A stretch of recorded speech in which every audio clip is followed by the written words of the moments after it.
logged in really quick over on Instagram and we are going to get started. So give me a few seconds. How are y'all today?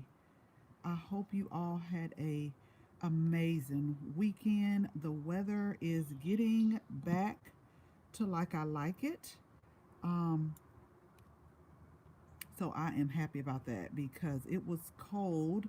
We did lose a few plants, three that I've seen so far. I kind of did a walkthrough, but we did lose a few plants because of that Easter snap. That's okay because y'all know I always tell you that I try to, like when I start seeds, I try to do 25% more because they may just don't like it there. They may just die. So we did lose about three tomato plants, which I knew they were, and we actually had those mulched really good. But it could be the varieties as well. So I'm going to get logged in on Instagram and we're going to get started, y'all, because I got to tell you this story as to why I'm even doing this live and to why I'm striving even more to just bring all type of tips and tricks that I know that will help us grow a beautiful and flourishing garden. So, we are going to discuss 5 reasons why you should not overplant your garden or crowd them. But I think I got a few more than 5 reasons down, but I just thought it was at least five. So, I am getting logged in here.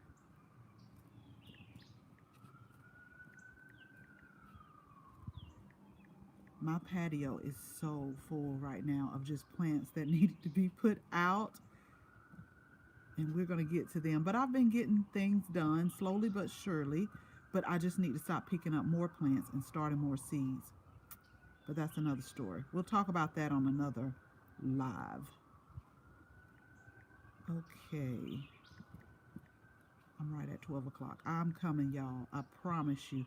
I came out here to set up and then I looked at some fig cuttings that I'm making, or not making, but I propagated some figs and I saw that they were dry. And one thing about when you propagate plants, you want to make sure that they don't dry out. Like you always want to keep them nice and moist. So I was like, okay, I'm gonna log on, but I have got to water my fig cuttings really good because they are actually I'm starting to see leaves. So what I did, I know this is totally off subject, but when we pruned our figs during the dormancy stage around January, maybe February, what I did is I took those prunings and I put some rooting hormone on there and we just stuck them in some soil. And so now they're starting to root out. But we're going to go ahead and get started. Thank you all so much for joining me today. A beautiful, beautiful Monday. And I wanted to wait and give everybody time to get in because I want to explain to you where this live came from and why I am going to continue to just bring little tips because a lot of times we think people know, and then Pinterest and social media kind of has us, I don't know, they kind of have us where you just look at stuff and it's like instant gratification, and they sometimes have things so full. So, and sometimes it's not like that. And so I just want to share with you just some ways and ways that you don't get frustrated because we are talking about 5 reasons why you should not overcrowd your plants. And when I say that, I mean if it's in native soil, if it's in raised beds, if they're in containers, like all of this applies, why you should not overcrowd your plants. And so before we get started, let's go ahead and get into some housekeeping. Y'all know that every time I go live, especially my text message friends, I always send you a text. So if you want to be notified when we're going live, when we're having specials, and just when we're giving out different tips and tricks, go ahead and text the word Let's Grow, LETSGROW, to 474747. Text the word Let's Grow to 474747. If you see me looking both ways, we are live on YouTube as well as Instagram. And then if you're new to gardening, you just want to get back to those basics, then make sure that you go ahead and get our free ebook, 5 Tips to a Flourishing Garden. When the video gets done rendering on YouTube, I'll make sure that I put that link in there. And the link on Instagram is in our bio. So just download the 5 tips to flourish and garden. It's free, but it just gives you those basic things to think about, no matter if you're new to gardening or you've been gardening. Sometimes I go back and read it myself just to, just refresh my memory. There's nothing wrong with continuing to learn about gardening and refresh your memory about certain things. Also, this month, the deal of the month is the Let Us Grow ebook. It's over 50% off actually, because now is a lot of the zones. We're gonna get up to about 90 this week, um, but a lot of zones are just now starting to plant like lettuce and cabbage and leafy greens. We're actually starting to put in some of our summer vegetables, but this one is going to take you through the process. It's going to go over diseases. We put some bonuses in there. So make sure you get it while it's the deal of the month, over 50% off this month. So let's go ahead and get into it, y'all. Thank you again for all of y'all who are joining. My name is Ayana of Southern Entertaining, and we're just wanting to share with you gardening tips and tricks and techniques that we use. I've been gardening for over 20 years now, but I also like to sometimes throw in like some of the different recipes, how we use some of our vegetables, how we use some of our herbs. And then y'all know that if I try out something new, we also give reviews on that. I will be totally honest with anything that I do, because I always tell companies, if you want somebody to review something, you need to pick me, because I am going to review it. If I don't like it, I won't say anything about it. I'll just shut my mouth up. But if it's something that I think will help us as gardeners, you better believe I am going to definitely let y'all know about it, because there's some things that I cannot do without. There's some plants that I always will grow and that are easy. So from time to time, if it's something that I am trying new and I absolutely like it, I will definitely let you know. So let's talk about why I put this live up today. So we're going over 5 reasons, and I think I'm going to end up giving more on why you should not overcrowd your plants. So I was at the garden center this weekend, and y'all know I don't have it with me, but you know how they have like the 6-pack tomatoes, not the little cups, but here they sell the 6-pack tomatoes. And so this lady was getting a 6-pack, and she was, I don't, it was something, the way she asked me, she said, I wonder, um, I wonder will this be enough or something like that. So you know me, I was in the mood to talk. I was in the mood to talk Saturday because it was a beautiful day.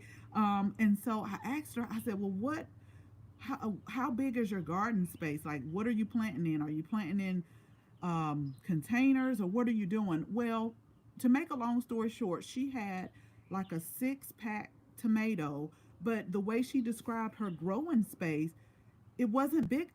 I was like, I don't think you need 6. I think you might need to go back and do like the little cups. Get the cups that they have on sale. And then I took the tag out to show her.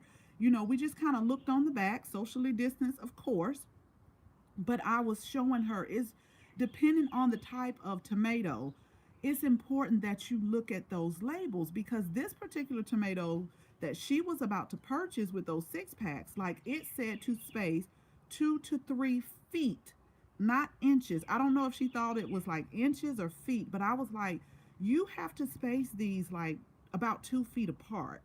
And I said, and then they get like, these got about 6 to 8 feet tall. And then they were indeterminate tomatoes, which means once they start growing, they're going to keep growing until like your first frost. So I was like, you'll probably have to stake them or get a tomato cage or a cattle panel. But she didn't have enough room for that. She was like, I don't have enough room for that. I was like, well, you don't need these type of tomatoes, because just think, about 2 feet apart, and you have 6 tomatoes, and then they're going to grow about 6 to 8 feet tall. And so I told her, I said, let's go around here and look. Like they have tomatoes that don't get that big. They even have like container tomatoes. So I suggested to her maybe you need to grow one that doesn't get that tall, or maybe grow something like a patio tomato that you can just put in a pot, because these tomatoes are going to need a lot of space. So let's talk about why you should not plant. Y'all know I had to set the scene for you. I always got to tell stories, but I just want you to understand like why I come up with some of the lives that we do is because most of them are like real life experiences, things that I'm doing in the garden. So one reason, let's go over some reasons why you should not plant them too closely. So, first of all, most tomatoes, you see them, they look little. And like I said, they can get 6 to 8 feet. They can get about 2 to 3 feet wide. So, if you go planting them too close, first of all, they're going to start fighting for light. And I know a lot of people's like, well, you got the sun coming overhead, but think about those lower leaves that you have under. And I'm not just talking about tomato plants, I'm talking about any plant. So those plants, when you start planting them closer and those lower leaves, like they're going to start competing for light.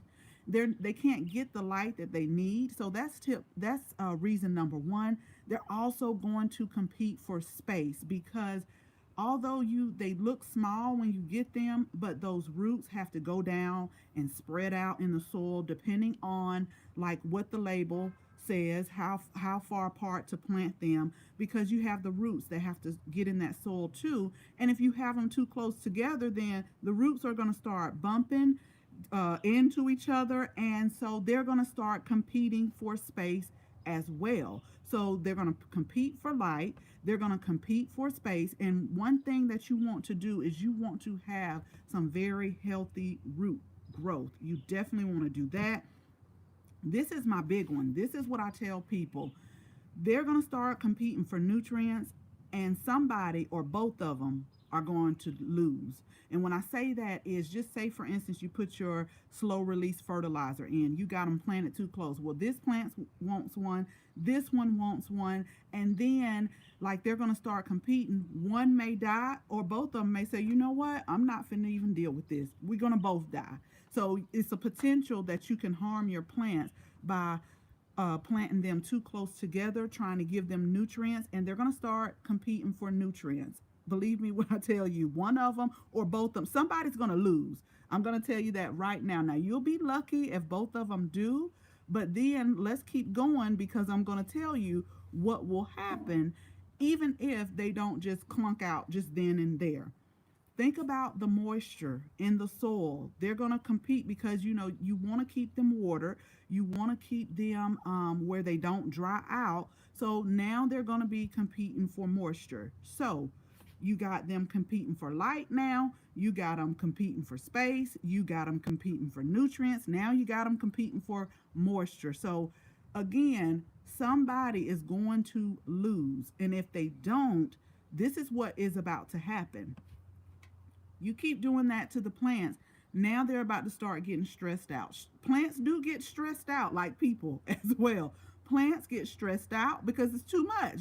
Like sometimes I tell people, it's too much. This is just too much, and I'm not gonna deal with it. Okay, I'll tell people it's too much, and I'm not gonna deal with it. And I feel like plants do the same as well. But then when they start getting stressed out, and y'all know I go right back to us as people, to us as humans. So now they're stressed, which is going to do what?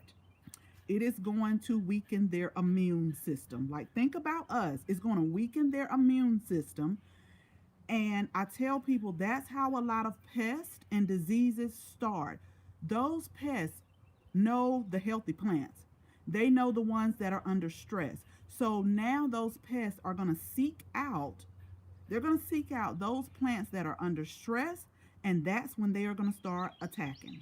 And then that's when you're going to have different things like fungal diseases. You'll have different just diseases in general, and then they will eventually show you, like the plants will show you that they're under stress. They'll show you that they're weakened. And I mean, it's just like our human body. Something's coming in to attack it. Think about a common cold. That's why I tell people keep your immune system up, because even if you do, when you have that strong immune system, you can fight off those diseases. You can fight off like the different funguses that happens to the plant. So I'm not saying that just because you have a weakened immune system for your plants, like it's always going to take them out, but you have a greater probability when they're not like in the ideal condition and when they're not like they're supposed to be. And you'll just start walking by your plants and noticing them. Now, don't get me wrong, it is some type of plants.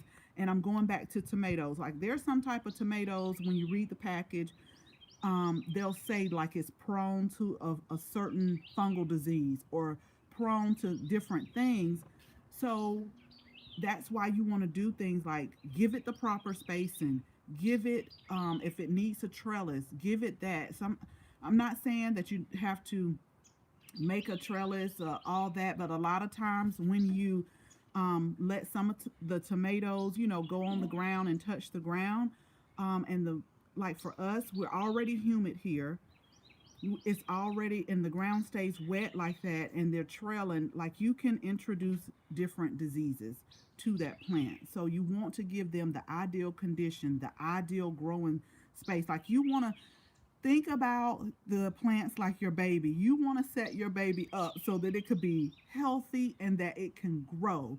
So those are some things as to why you want to look at the tag, and you want to look at the spacing requirements, and you want to look at how high so that you can go ahead and set it up. A lot of people don't put look at plant tags because, and I see it all the time myself. I look in the magazines and you see everything is so full and so beautiful, and so we want to replicate that. So we'll go out and get like a 24 flat of flowers, and we'll plant them like 5 or 6 inches apart because we want to get that fullness like we see on Pinterest. But then what we don't realize is those are like little starts, and they're going to grow, and that's why it's important to look at the label to see how big that it's going to grow. How tall is it going to grow? How wide is it going to grow? Because if you go planting them all together like that, they are going to not thrive like they should or like they could. So I just wanted to share that with you, and I'm telling y'all, I could probably talk to people like all day long. And I'm not saying this to be mean, but now is the time where people are wanting to get out the house and they're in the garden centers. And I see so much excitement. Like it excites me too. Like a lot of people just have all of the flats and everything that, in their cart, and everything is just looking beautiful. But I was so happy when this lady kind of asked me, do she thinks that 6 plants will be enough? Because I can imagine not just her, but many people going into the garden center because they looked up an idea on the internet and they wanted to replicate it. So they went and they got all of these plants, and they're going to go home. And don't get me wrong, it's going to look so pretty when you plant them. Like they're going to go home and plant all of those plants, and they're going to look good. But then as the season continues to go on, they're going to wonder what is going on with their plants. And this right here is one of the reasons why a lot of people like stop gardening or want to give up, because it looks pretty at the store. You bring it home, it looks pretty, and then as it grows, stuff is starting to die. And they want to give up, they're frustrated, and this is why you hear a lot of people say, oh, I can't grow anything, I have a brown thumb. Well, that's not it. It's just you have to take some things into consideration. Um, Pick up those plant tags in the garden center. Read them. If you get one without a plant tag, then go on the internet and see the required spacing. A lot of times, if you start from the seed packages, they'll tell you the required spacing. So make sure you just kind of pay attention to that. Yes, it may look sparse at the beginning. It may be very sparse, but just give it time. Give it time to grow. And I'm telling you, it's going to flourish. It's going to look good. You won't have that competition with the plants competing for another. You'll keep those plants' immune system up, and then they will just reward you with so many beautiful like plants, herbs, flowers, vegetable. It doesn't matter. So I want to just, we had some new people to kind of pop in on YouTube and Instagram. So I just want to kind of go back over, y'all, I make words up. I want to kind of go. I want to kind of go. I want to go back over five reasons, five, and I think it may be six. I'm not sure, but let's go over the reasons why you should not plant your plants too close. First thing, they're going to start competing for light. They are going to compete for light. And again, for those who are just joining, I know you're thinking overhead, but you still have some leaves underneath that plant or a little bit lower that needs light as well. They're going to start competing for space. As the plant starts to grow, the roots start to grow, they start to branch out, they start to expand. They need enough room so that they can expand under the soil. Next thing is you don't want to plant them too close because you don't want them to compete for nutrients. If you are feeding your plants throughout the growing season, you're feeding them nutrients, well, everybody can't have it. So if you put them too close, plants are going to start competing. They want some, I want some, I'm not getting enough. So I'm going to show you what I'm doing. So that's what the plants that's what the plants say. So you don't want them competing for nutrients. Space them far enough apart. Look at the tags so that when you go, whether it's dry release or whether it's the liquid fertilizer, that everybody gets what they need in order to continue to thrive and to continue to grow. Let me tell you, here go the carpenter bees again, but I'm not going to move here. Just don't come back on me. I don't know if y'all can, do y'all see them? Okay. Oh my gosh.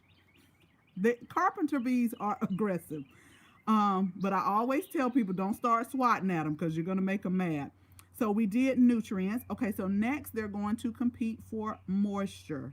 So just think when you're watering, you want everything to be nice and moist, and so the roots need that moisture, and you don't want them to compete. Uh, everybody, we want everybody to be happy, so they're going to compete for moisture. So don't do it. Next is what happens when you plant them too close. So if you start planting them too close, first of all, they're going to get stressed. They could possibly survive, but they may be stunted a little bit because they're too close together.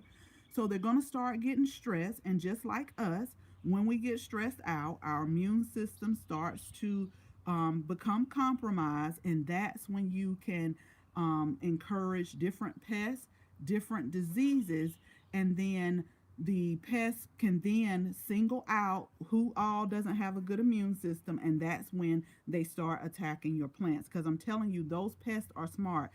You keep everything planted, keep everything healthy, and I'm not saying that the plants don't attack the healthy, but if your immune system is strong enough, the plant can fight that off, no problem. So just make sure that your plants don't get up under too much stress because that's when those pests move in. And so a weakened immune systems equals pests. So I did see a lot of comments coming up, you guys. I hope you enjoyed this. And it's just something to think about because they do have some beautiful flowers at the garden center. The seed packages are still out, but I just want you to think about your space. Wherever you're going to garden, think about the space that you have. And what I would say is before you even go, write it down, put it in your phone, the amount of space that you have to garden in. So that way, when you go to the store and get excited because of the new plants, like you can already look at your phone or wherever you have it written down, like, okay, I'll just use this as an example. I have a 4x4 raised bed. So when you start seeing all of those beautiful plants and vegetables and herbs, if you already know you got a 4x4 raised bed and you're looking at the tags on the plants that you want, then you can kind of calculate, okay, I can go ahead and I can plant two of those here, or I can only plant one. So you can calculate all of this together, and you don't have to bring home a 24 flat and then wonder where are you going to put it. I mean, you can always give it away to some neighbors and some friends, but I'm just saying, like, you want to plan a little bit before, and then you don't want them spaced close together. Yes, a lot of them look good together, and they will grow together Um, I can't take my devices with me, but I'm looking at the Johnny Jump Ups. That, let me tell y'all, if you haven't grown those, they're a cool weather flower. You can put them, if you don't, if you grow them organically, you can actually put the flowers in your salad. They look so pretty, but they look very full now and they're beautiful. But I remember when I first put those soil blocks in there and they told me, the package said space it 8 to 10 inches apart. And like I said at the beginning, it's going to look real sparse. But when I show y'all them now, I'll put a, what I'll do is I will do a community post for YouTube, and then I'll put I'll do a story for my IG just to show you how full that they've gotten. But when I first planted them, I'm like, oh boy, they look so lonely by themselves, but they have really grown up and they are doing good. So I'm gonna go over some comments that I saw pop up on YouTube. If you have any comments or questions on IG, make sure you put them in the make sure you comment, put them in the chat, and I will get them answered. Let's see, we got live chat here. So welcome all of y'all again. Hello from Dallas, Texas. How is the weather in Dallas, Texas? Okay, pasta la pizza, yes. And we're gonna get into that in some more of our lives. But companion planting is always, we do all type of companion plantings. I'll tell anybody, marigold is like my favorite flower to put around my vegetables. But we do a lot of companion planting here. And let me just kind of summarize what companion planting is. So, we were talking about diseases and different pests. Well, when you do companion planting of different flowers, vegetables, or herbs, some of them can give off a scent that the pests don't like. So that's why people plant them by each other. There are also some companion planting that you can do to enhance another plant that can enhance the growth. There are also companion planting that you can do that can discourage other pests, like it confuses them from eating the different things that you really want to have in your garden. So I love companion planting, and I love combining my vegetables and my flowers together, especially with my fruiting plants like my tomatoes and cucumbers. I always have some type of flower that the bees and the butterflies like nearby so that they don't have to travel a long way. They can get their nectar, they can enjoy the plants, and then please go ahead and pollinate some of my peppers. We work together. You got to work together. You got to work together with nature. Excellent things to consider. And let me tell you that the bees are starting to come out. We have different type, but the carpenter bees, my dad had. That's the only. Now I don't know the different type of bees, but my dad. Let me see. I want to say he used to do entomology. I have to get him on here one day when I go visit him. But when he comes and visit, he points out the different types, and he told me that those were carpenter bees. Those are the ones that kind of hide in the different wood spaces, and it's true. We have a pergola right here, and right in this hole, it hides in there. But sometimes they come out and get aggressive. But I don't like to start swatting at them because they think you're trying to attack them, and so then they start really coming after you. So I just let them be. But yeah, that was very rude of him to do that while I'm filming and talking to you guys. Yes, companion planting tomatoes and basils. We do that every single year. That's a great combination of companion planting. I always do basil and tomatoes, and it's just so fun to do. Not only are they beautiful to look at, but that combination together, the tomatoes and the basil, you can put them in a salad. You can make. We put the mozzarella cheese in there. That was one of the Italian favorites. I used to love going to like the outdoor cafes because as an appetizer, you get the tomato basil, the mozzarella. I think it was buffalo mozzarella, and then they put the olive oil, and the olive oil was so good, and it was so refreshing, so light.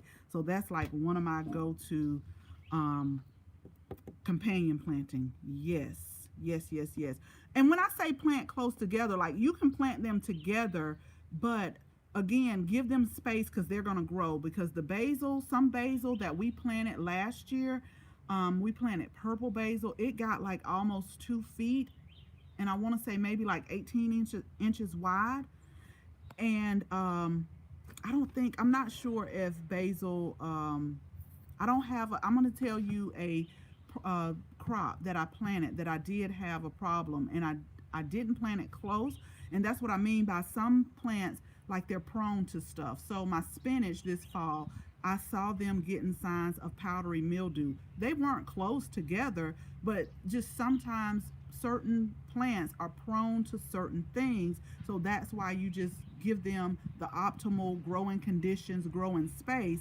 Because what I do for powdery mildew, it seems to work for me here, is we do like half milk, half water, put it in a spray bottle, and we'll spray it. And we'll, come back after a few days and spray it some more. But I noticed that we were getting powdery mildew, and they had optimal grow conditions on there. But that's just what I mean by just making sure you give it the optimal growing conditions. I gotta tell y'all this. I know we're supposed to be, so I'm sorry about the noise, but we have like an easeway in the back of us. And although I love for them to keep it cut, but I'm gonna tell y'all, every single time that they cut that section back there, like the city, most times a snake. It's like they wake up the snakes or something. Like a snake will come in the yard. So Lord Jesus, help me. Because I got too much to do in my garden. Last year with the snake, I stayed inside for like 2-3 days because I was shook. I was shook. The weather is beautiful now. Oh, did the polar breeze do some major destruction? Major destruction on the garden. Oh, I'm so sorry to hear that. I am so sorry to hear that from 37 on. So remember I told y'all about the Easter snap. That's just what my mom says. But from 37 on YouTube was saying the polar freeze. I know that's the name. That's really the name from the polar freeze. So they had some damage because of the unexpected polar freeze. I'm sorry to hear that, and I hope it'll bounce back. No problem. Okay, I'm coming. Instagram. For some odd reason, my chat, I can't keep the boxes up, so I keep hitting it because it keeps going away. I'm gonna figure this out. Tomato and basils are best buddies. Yes, they are. They both like garlic too, but garlic and peas do not work together. Thank you for putting that pasta la pizza. You're absolutely right. I actually planted some tomatoes by my garlic because we have a cattle panel. And every month, what I'll try to do, y'all, is I was doing really good. I kind of slowed down during the winter and fall because not a lot was going on in the garden. Everything was growing slow. But I try to do like a garden tour every month during the growing season. But that is a good thing because that's exactly what I did. I put garlic, I have a garlic bed. And since we have the cattle panel, and I read the instructions about how tall the tomatoes grew, so I put the tomatoes and the garlic together. And so the tomatoes are going to grow up the cattle panel. And a lot of times, what I'll do throughout the growing season is we don't let our tomatoes get like, and it's okay if you do. It's okay if you do. I just want to tell y'all that. You know how like some tomatoes the plants are like all over the place, like they're crazy. But what we try to do is prune off some of the lower leaves, like as we continue to get fruit. One year I just trained it to be on one main stem and just let it go up the cattle panel. And so as we continue to get fruit and then we harvest it, then I would just kind of move up and move the different leaves so that I can encourage more light. And then I always like to try to keep any leaves off the ground of the soil because we're very humid here. And I know for a fact we're prone to a lot of different fungal diseases because of the humidity here. So I definitely wanted to do that. There are plants that cannot work together well, so find a good companion planting. Yeah, and they have some on there. I'm working on one as well. It's something that we're working on. Y'all, I'll let y'all know later, but it's a small one that kind of gets you going. But a lot of times, if I don't know, like for example, this is my first year growing stevia, so I just do a quick Google search. what plants to put with stevia, or what are some good companion planting, or what not to put with it, so I always kind of check. But I do have a book that it is one of my favorite books, because it's just written where you can just it's in alphabetical order, and it's just written where you can just go straight to whatever you're doing, and it has friends and foes, and that is one of my favorite books. I don't know the author name, y'all. I'm sorry. I'll get it though. um I've been using old milk jugs for protecting the cold, vulnerable plants. They act like a mini greenhouse. Yes, I see a lot of people that start their seeds in the milk jugs. I think that's so cool. And then, like you say, they kind of add that protection as well. But I knew, and I still hear my mom now. She doesn't let me rest. I talked to her Saturday, and I was telling her, she's like, I told you about the Easter snap, but y'all don't believe me. And I was like, yes, I do. Yes, I do. So we did lose three tomato plants. One may can come back. What, like, it looks okay, but one is completely gone. It's like, just go ahead and get me from out of this soil, because I'm not coming back, nor am I going to make it. So um, I'll just replace that. I'll be rooting for y'all for a good season. Thank you, T Dog 9270. I'm rooting for all of us for this gardening season, because the weather is beautiful, the plants are out, and I'm just really excited. I have a lot of things I need to do. I just have to tell myself, do not buy another plant at the store. Don't buy another seed. That's what I tell myself. But everything is going to be good, full and flush and spaced out once I get them done. And once my husband helps me with the irrigation system, he told me I have to clean the leaves out back, and then clean the leaves from our hydrangeas are starting to come back, so that when I start to see some of my perennials starting to leaf out, that's my indicator that I need to go in, give it the first initial slow release fertilizer. But I got a lot of leaves and things like that to clean up, and then once I get that cleaned out, then he will run it, because